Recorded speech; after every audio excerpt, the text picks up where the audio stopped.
China conducts live fire drills and sends nuclear bombers in their latest harassment of Taiwan.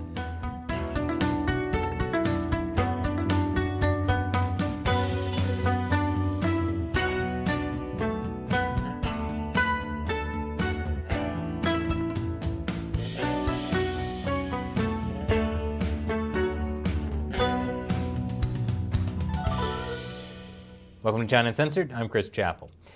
I'm sure this week a lot of you have been pretty focused on following the situation in Afghanistan. So you may have missed that China was conducting live fire drills near Taiwan. According to Taiwan's defense ministry, 11 Chinese aircraft entered its air defense zone, including 2 nuclear-capable H-6K bombers and 6 J-16 fighters. A senior official familiar with Taiwan security planning told Reuters that China's Air Force had carried out a capturing air supremacy drill.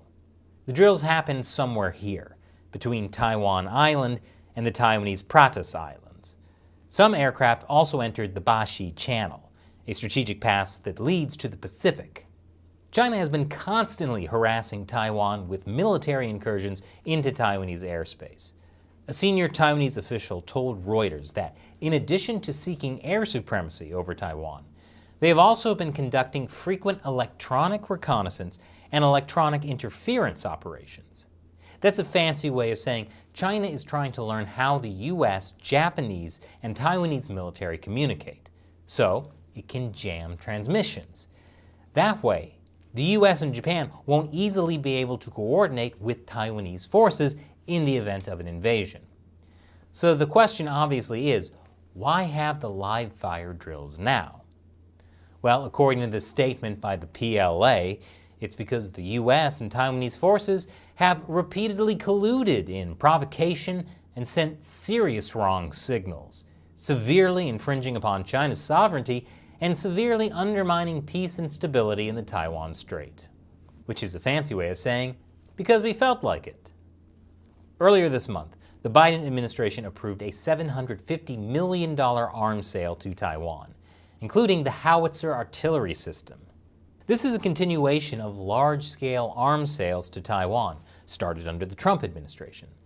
That came to $5 billion in just 2020 alone. But there's another likely reason for the timing of these drills.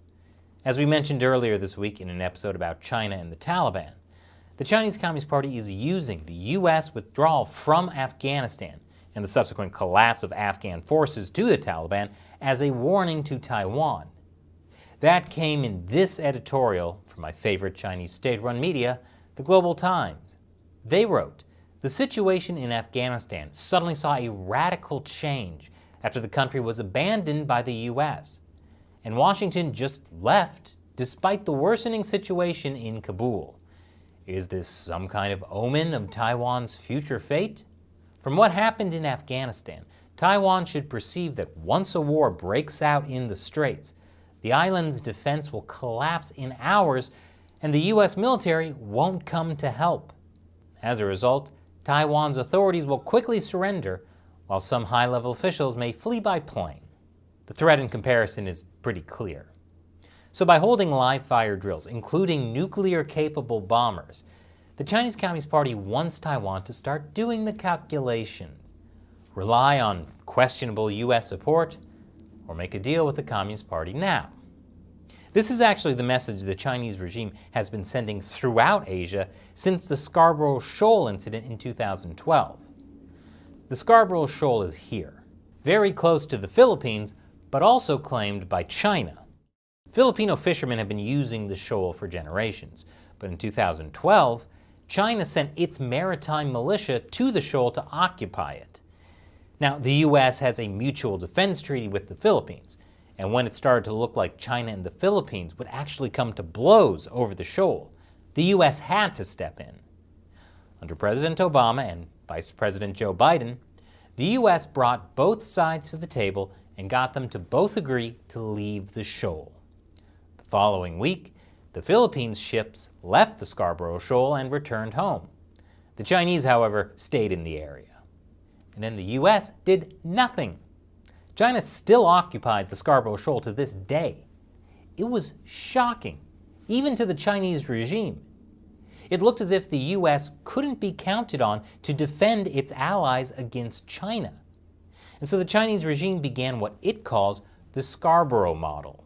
The Scarborough Model is a template for China gradually to exert control over the Western Pacific by snapping up one land feature at a time, a sort of incremental revisionism that slowly squeezes out the U.S. without ever providing a reason for a confrontation. That's when China accelerated building these man-made islands in the South China Sea. The U.S. told China to stop. They didn't listen. So the U.S. said, okay, fine, just don't militarize them. And the Chinese regime promised not to.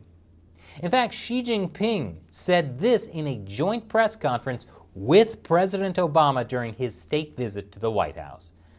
Relevant construction activities that China are undertaking in the Spratly Islands do not target or impact any country, and China does not intend to pursue militarization. Then China put missile launchers on the islands and started calling them necessary military facilities. The Chinese Communist Party knows a war for Taiwan would be a disaster for China, which is why there's a propaganda campaign backed up by frequent military incursions into Taiwan's air defense zone. China wants to convince Taiwan there's no hope of winning, so they will surrender without a fight. And without clear messaging from the U.S. on Taiwan, China's propaganda might just work. Now it's time for me to answer a question from a member of the China Uncensored 50 Cent Army, fans who support us and our efforts to expose the truth about the Chinese Communist Party by contributing to the crowdfunding website Patreon. Logan asks, how much do you think the CCP had to do with Afghanistan falling so quickly? It's a very good question, Logan. A few weeks ago, Chinese officials met with Taliban leaders, and the CCP has certainly been using the U.S. failure in Afghanistan as a propaganda boom, as I talked about earlier.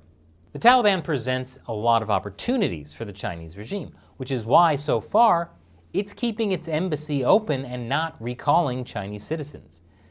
And then there's this. The country's foreign ministry said China is ready for, quote, friendly and cooperative relations with the Taliban.